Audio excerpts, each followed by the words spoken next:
Imagine a world where survival depended not on conquest, but on trust. Long before kings and cities, humans lived in small, fragile bands, where cooperation was the key to survival. These early humans faced a choice: live alone or live together. The latter was risky, but it offered strength in numbers, shared knowledge, and the possibility of mutual aid. But cooperation wasn't just about sharing food. It was about building a culture of reciprocity, where every act of kindness, no matter how small, was a step toward a more stable and thriving society. This was the birth of social complexity, the first seeds of what would become civilizations. It was not a sudden leap, but a slow, deliberate evolution of human behavior.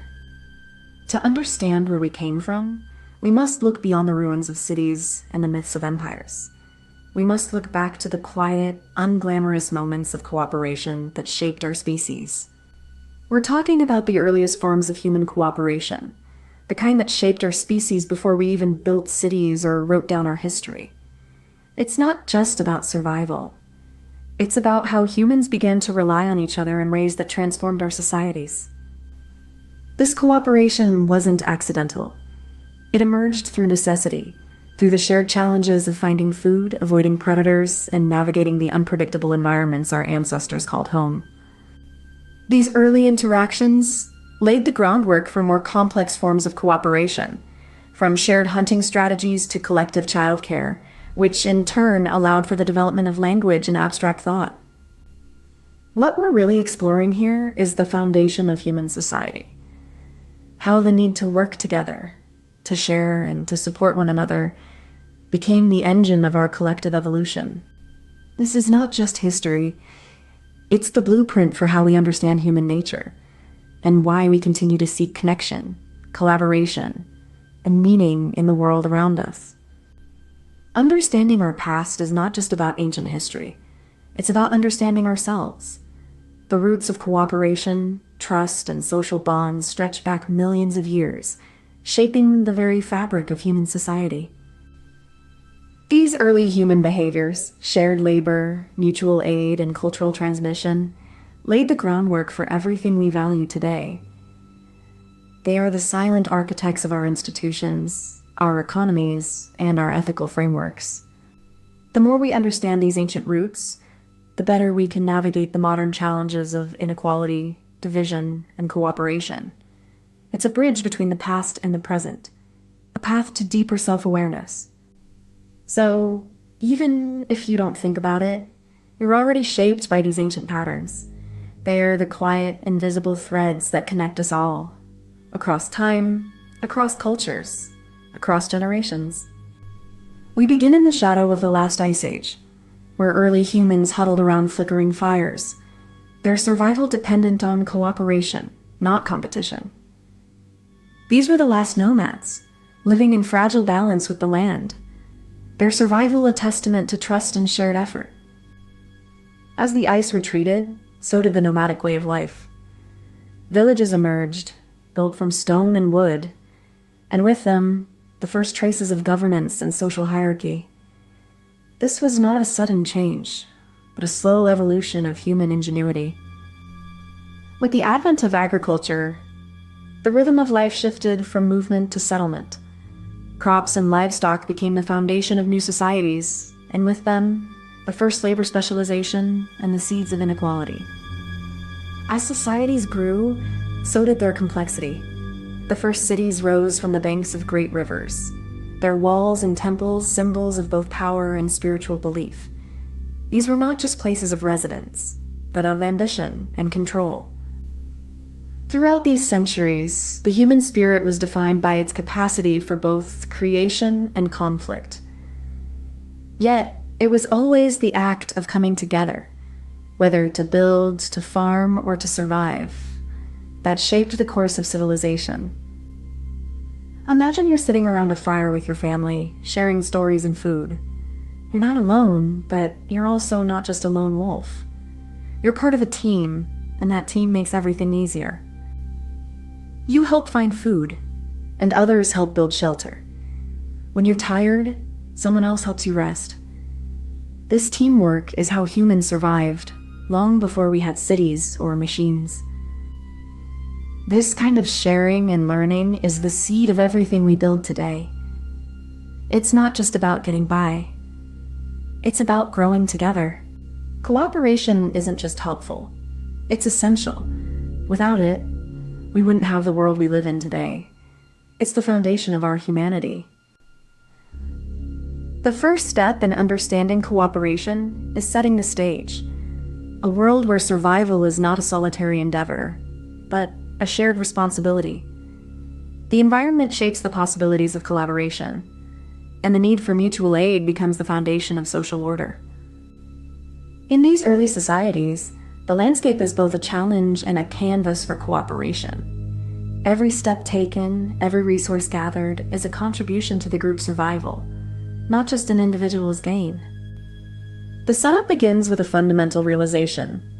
Isolation is dangerous, but collaboration is essential.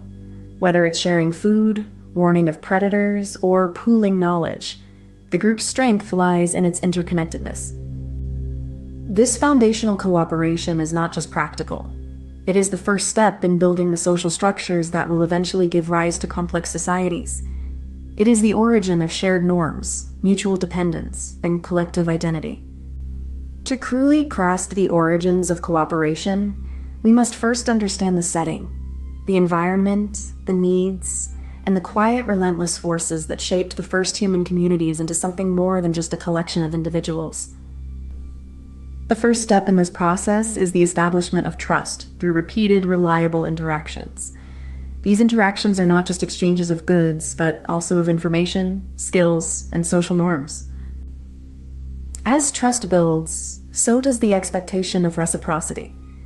This is not a forced obligation, but a natural outcome of the social contract that governs cooperation in small, interdependent groups. This exchange of resources and knowledge is not only about survival, but also about reinforcing the social bonds that hold the group together. Each act of giving is an investment in the future of the collective. The mechanism of cooperation is thus not just about the sharing of material goods, but about the cultivation of a shared identity and a collective responsibility to one another. This system of mutual aid and shared responsibility laid the foundation for more complex societies, evolving from small bands into larger, more structured communities over time. The clever twist came when early societies realized that cooperation wasn't just about survival, but about creating shared meaning. By building systems of reciprocity, it could trust others not just out of necessity, but out of belief in a common future. This shift from simple reciprocity to structured exchange allowed for the emergence of social norms and shared values. It was no longer just about giving and taking, but about building a collective identity through mutual obligation. With this, cooperation became a tool for creating stability, not just in daily life, but in the very structure of society.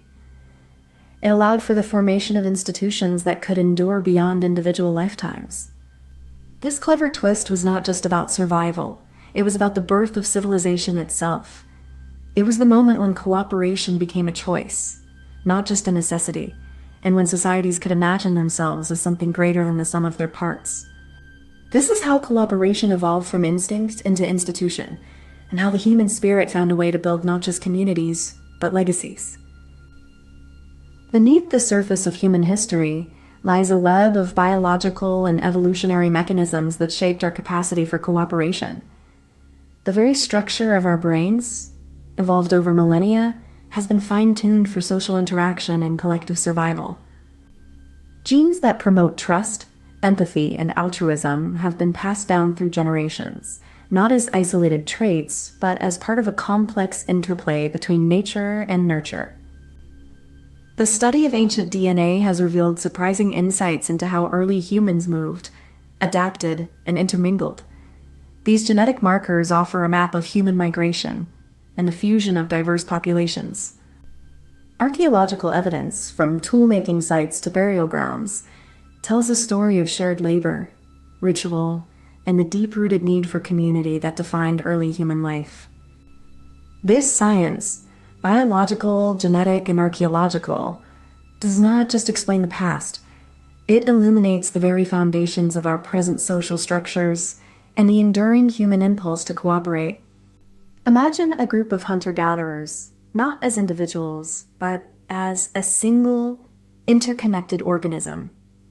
Each person is a cell, working in harmony to sustain the whole, not for glory, but for survival. This analogy isn't metaphorical.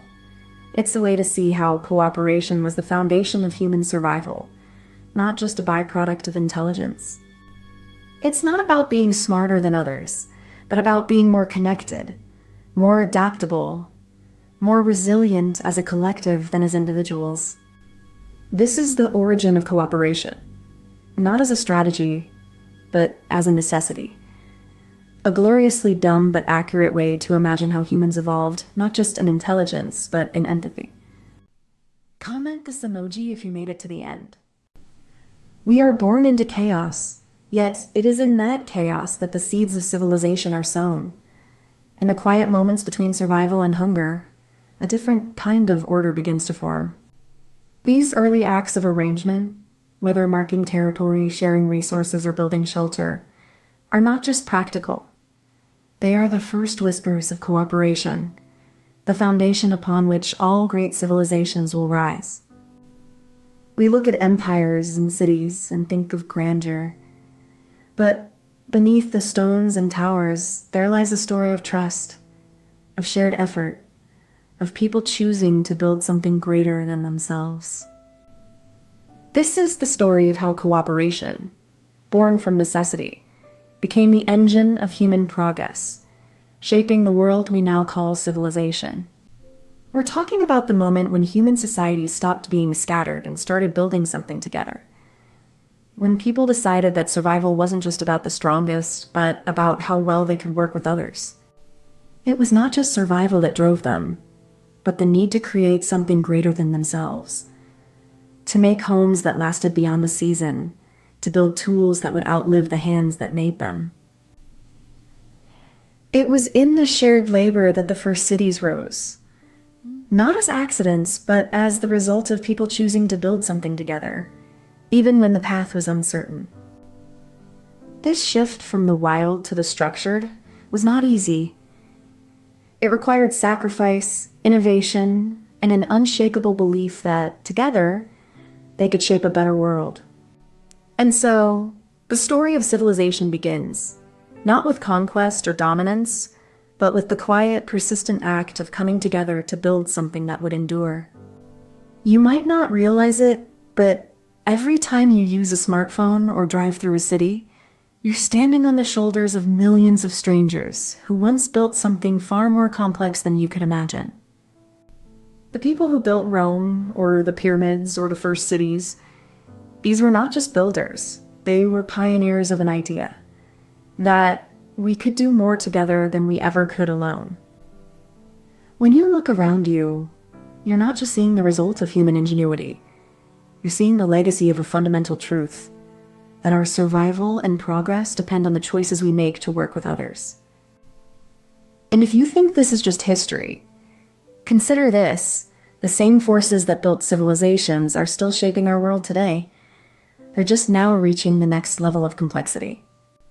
So even if you don't think you're part of a grand narrative, you are.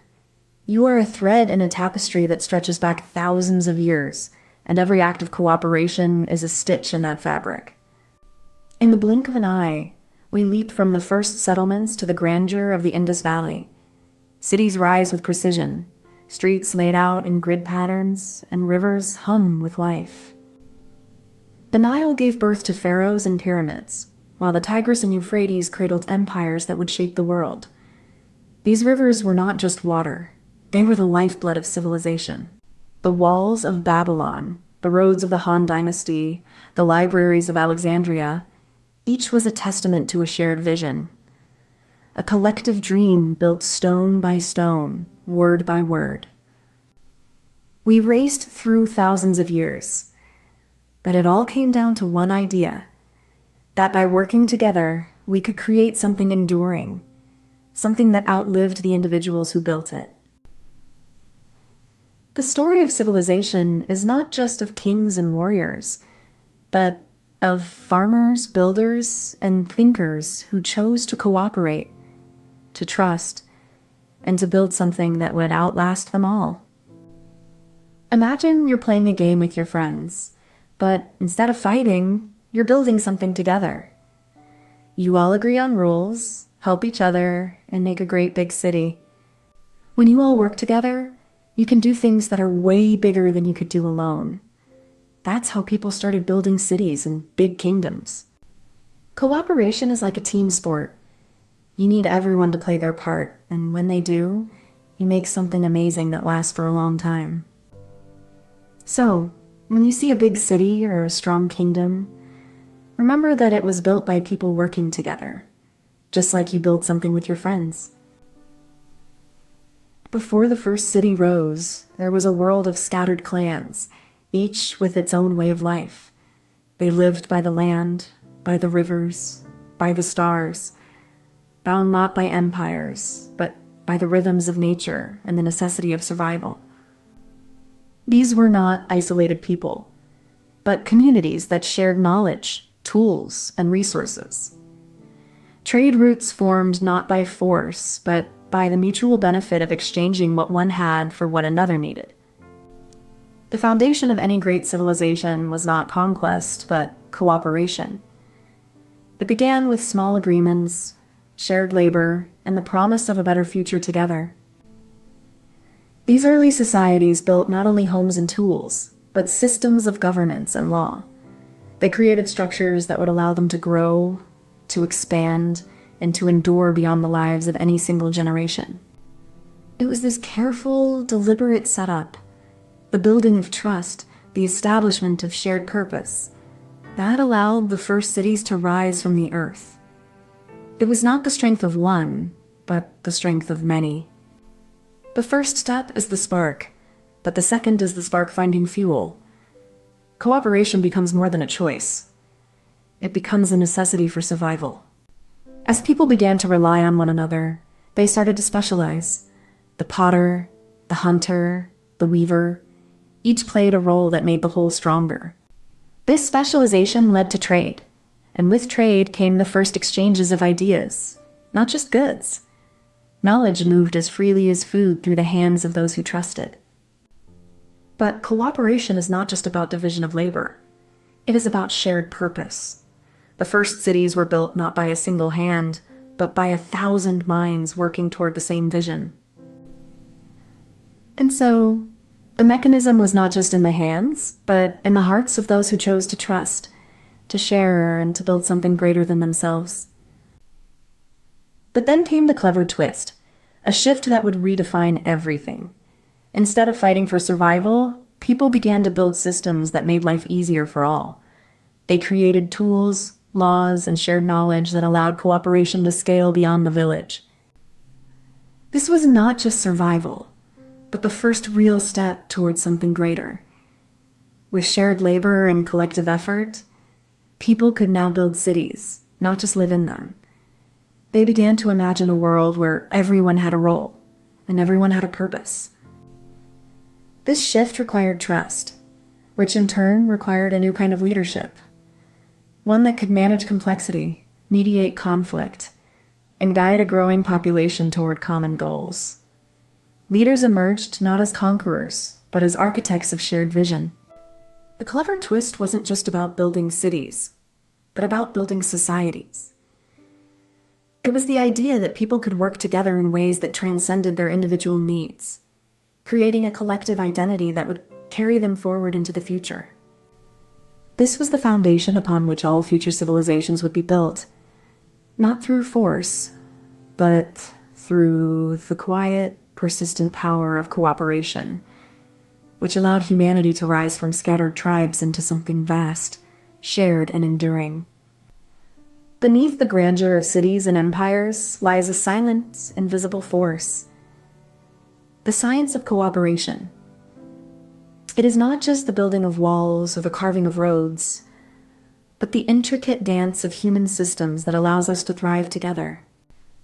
This science is not in the hands of rulers or scholars alone.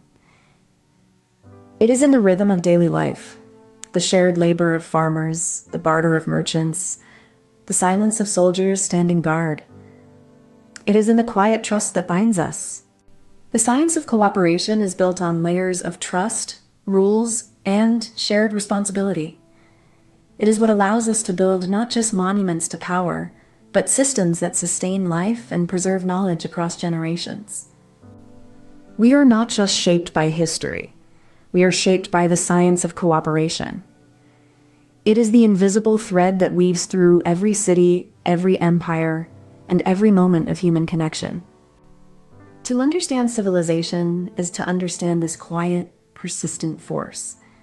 The science of cooperation that has allowed us to rise, to endure, and to dream of what we might yet become. Imagine a group of strangers standing at the edge of a vast, empty plain. Each one has a tool, a need, and a dream, but no clear path forward. At first, they look at each other, uncertain. But then, one person steps forward and offers a tool. The gesture is simple, yet it carries the weight of trust. As the days pass, the group begins to move as one. They build shelters, clear land, and create a structure that is neither one person's nor another's, but something shared. In the end, the greatest achievement is not the walls or the tools, but the way they learn to trust each other, and how that trust built something far greater than any single individual. Comment this emoji if you made it to the end. We live in a world that is more connected than ever, yet more divided than at any point in human history. The internet has made us instant neighbors, but it has also made us strangers in our own homes. The world is not just changing, it is fracturing, and we are all caught in the middle of it. What does it mean to be part of a global community when the lines between us are drawn in blood and ideology? This is not just a story of technology or politics. It is a story of how we see each other and how we choose to not see each other. We're talking about a world that's more connected than ever, yet more divided. The internet, trade, and travel have made us neighbors in a global village, but also strangers in a fragmented reality. Cooperation used to be a given. Nations working together on climate, peace, and shared progress. But now, it feels like a fragile thing, easily broken by fear, mistrust, and the illusion of self-reliance. Globalization promised us a better future, but it also exposed the fractures within us. It's not just about technology or trade. It's about how we see ourselves and each other. The modern dilemma isn't just a political question. It's a moral one. Are we willing to build bridges, or will we let the walls of division grow taller and stronger? This isn't a choice between left and right, or global and local. It's a choice between understanding and ignorance, between connection and isolation. You think your life is unaffected by the world beyond your doorstep? That's a dangerous illusion. Every decision made elsewhere, whether in boardrooms, capitals, or factories, ripples into your daily reality. When we talk about division, we're not just talking about borders or ideologies. We're talking about how the world is interconnected, and how that connection is being frayed by indifference and fear. The cost of division is not measured in dollars or votes. It's measured in lives. And you, whether you realize it or not, are part of the system that either upholds or challenges that division. To ignore this is not to be apolitical. It's to be complicit. The world doesn't divide itself. It's divided by those who choose to let it happen. And that choice is always yours. The dawn of globalization was not a sudden burst, but a slow, methodical expansion of trade routes, starting with the Silk Road and the spice trade. It was the first time the world's economies became interdependent, even if only in limited ways. The 19th century saw steamships and railways stitch the globe together, but with them came colonialism, which was not about cooperation but control. Empires built their wealth on the backs of others, creating a world where connection was often a weapon. The 20th century brought two world wars, which were fought in part because of the very interdependence globalization had created. Nations that had once traded became enemies, and the world was forced to reckon with the costs of connection. After the wars, the world tried again to build a cooperative order, through the United Nations, the World Bank, and the creation of a global economy. But these institutions were born in the shadow of conflict, and their legitimacy was always contested. The rise of the internet in the 1990s promised a new era of connectivity, where ideas and information could flow freely.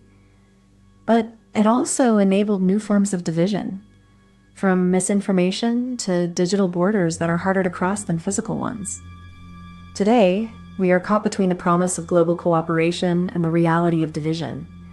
The same forces that connected us have also deepened our divides, and we are left to navigate a world that is both more connected and more fractured than ever before. Imagine you're playing a game with your friends, but everyone's on a different team. You all want to win, but you also know you need each other to make the game work. Sometimes you have to put your own plans aside to help someone else, but helping them might mean you lose a little bit of your own game. The trick is to realize that you can't win alone. Even if the world feels like it's splitting apart, sometimes the only way to move forward is to hold hands and take one step together. It's hard. You might feel like you're giving up something, but sometimes giving up a little is the only way to make everyone win. And that's what grown-ups are trying to figure out now. How to play the big game of the world without losing your own peace. The world is no longer a collection of isolated communities, but a tightly woven web of interdependence.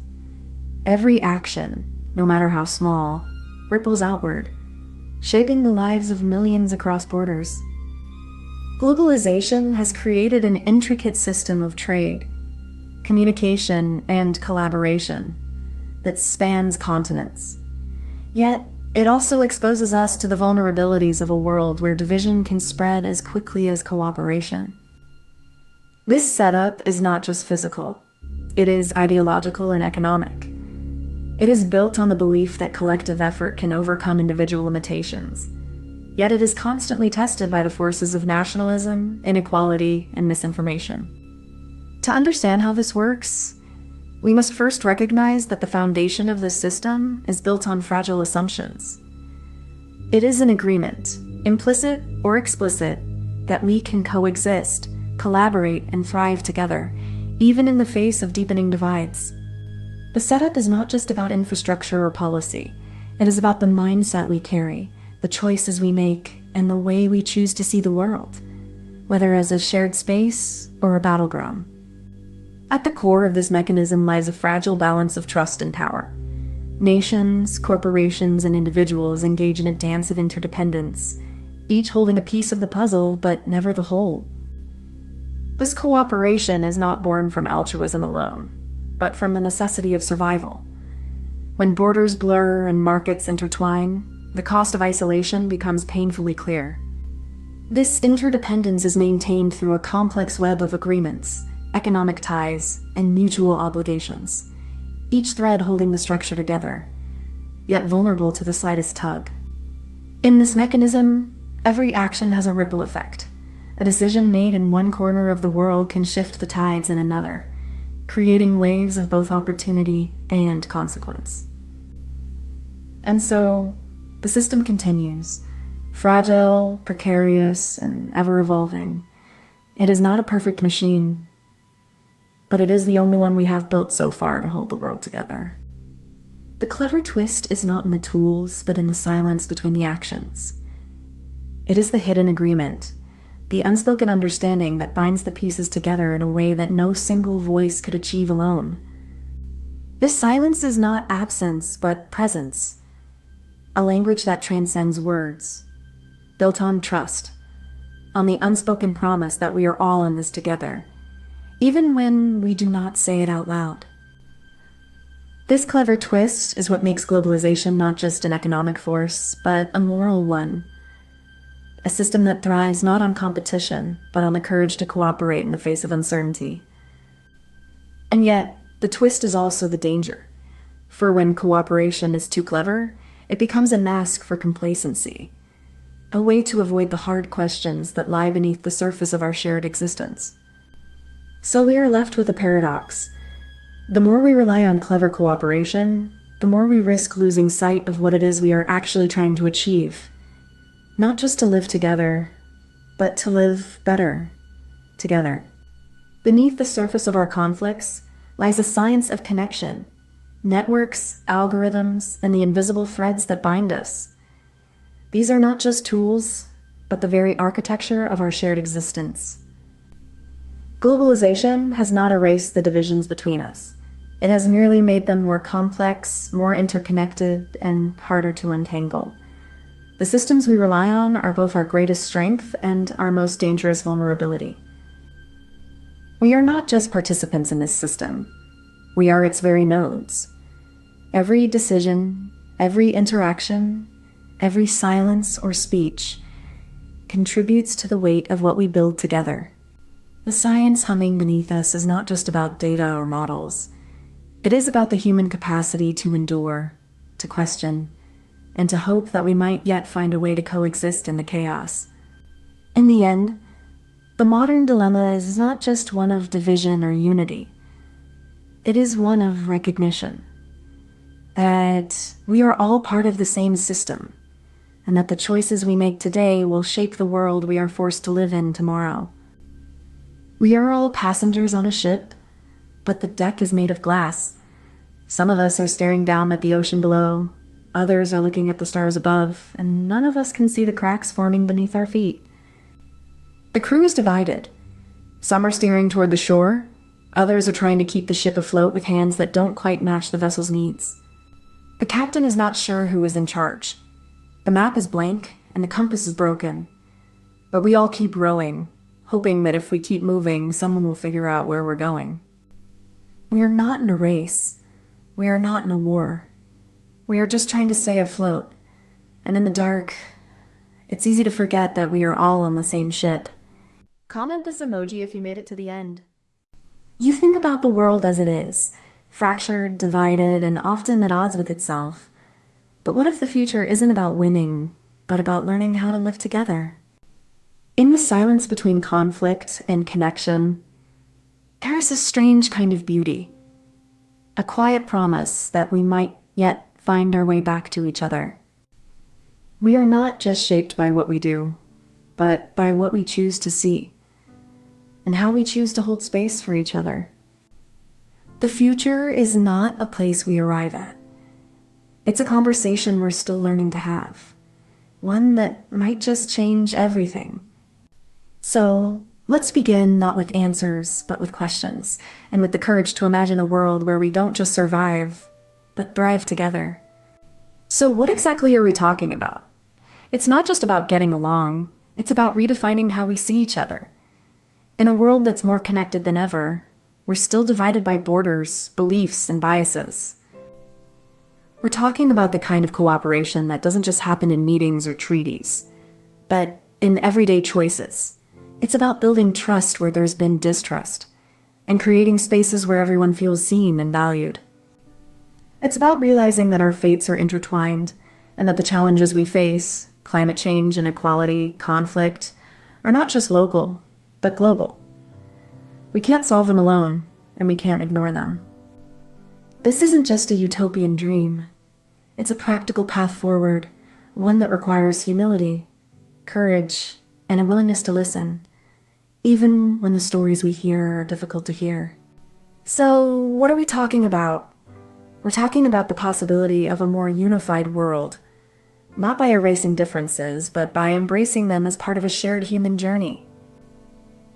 You might think this is someone else's problem, a distant conversation about peace or politics. But the truth is, cooperation isn't just about big events.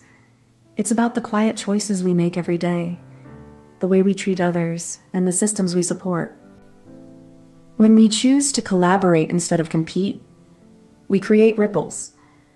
These ripples can turn into waves of trust, of shared purpose, of a more resilient global community.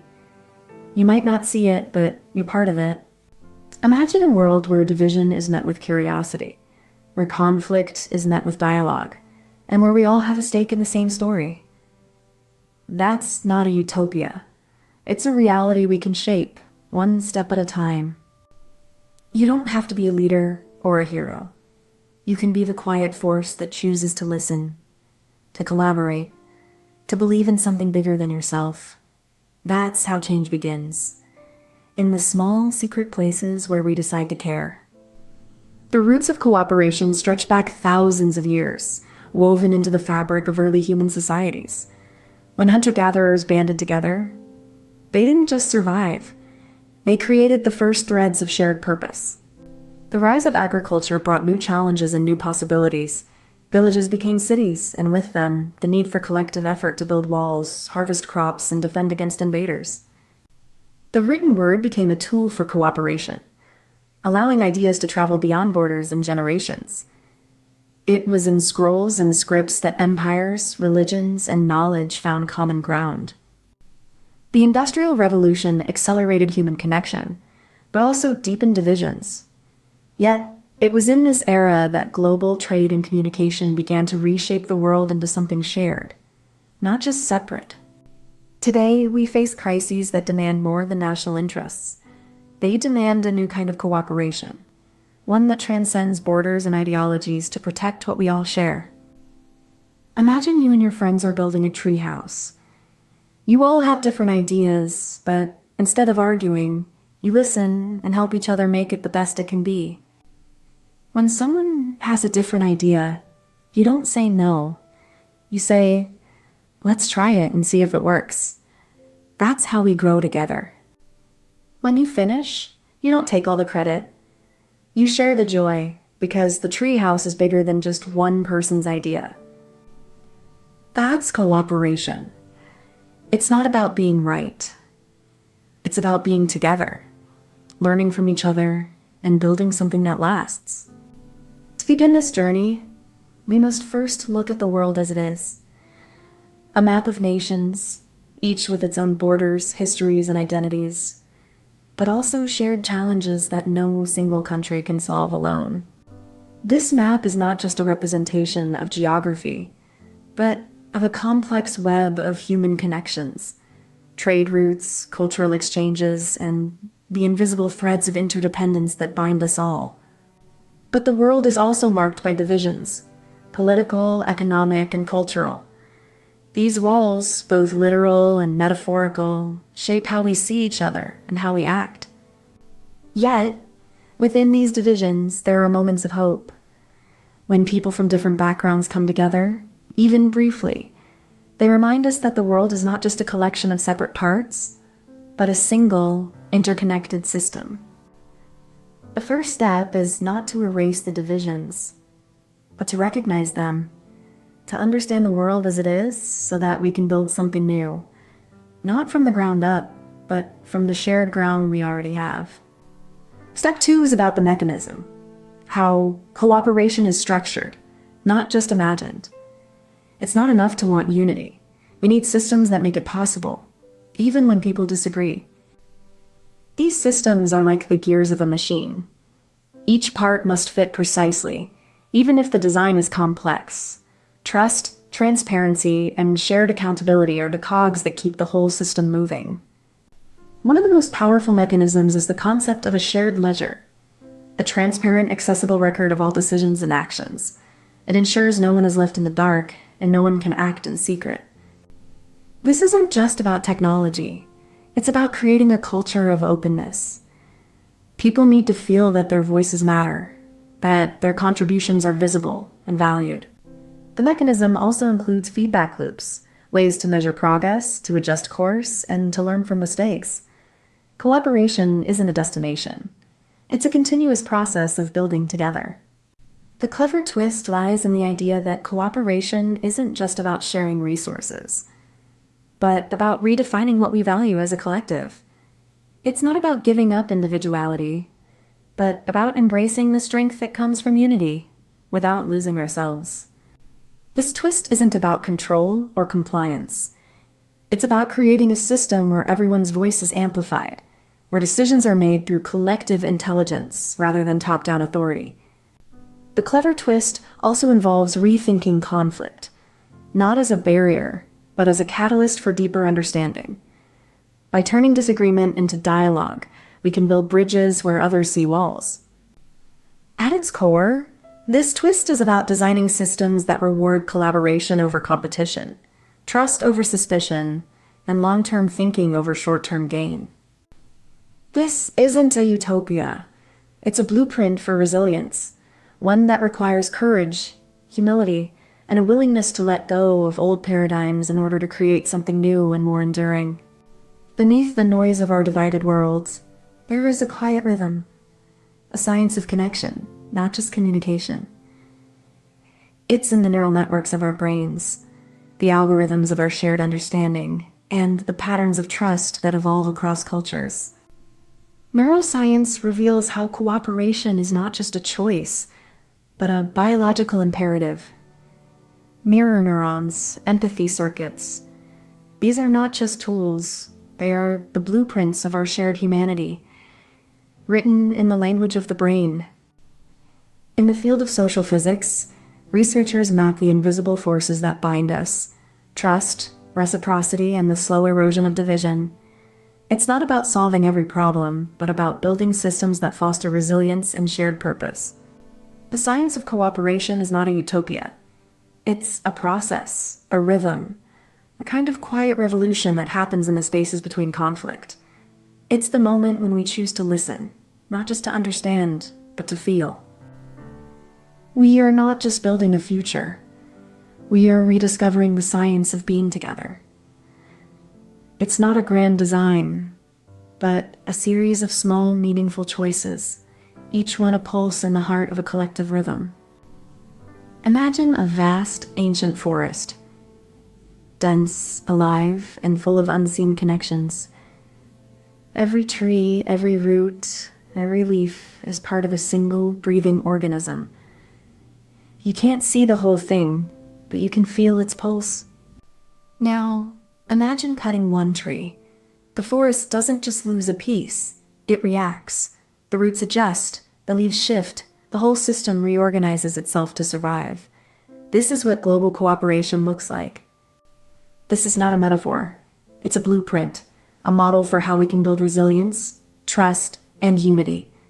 Not through control, but through connection. In the end, the future of cooperation isn't about perfection. It's about presence. Being here, together, learning, adapting. Like the forest, which has survived for millennia by being alive, not just existing. Comment this emoji if you made it to the end.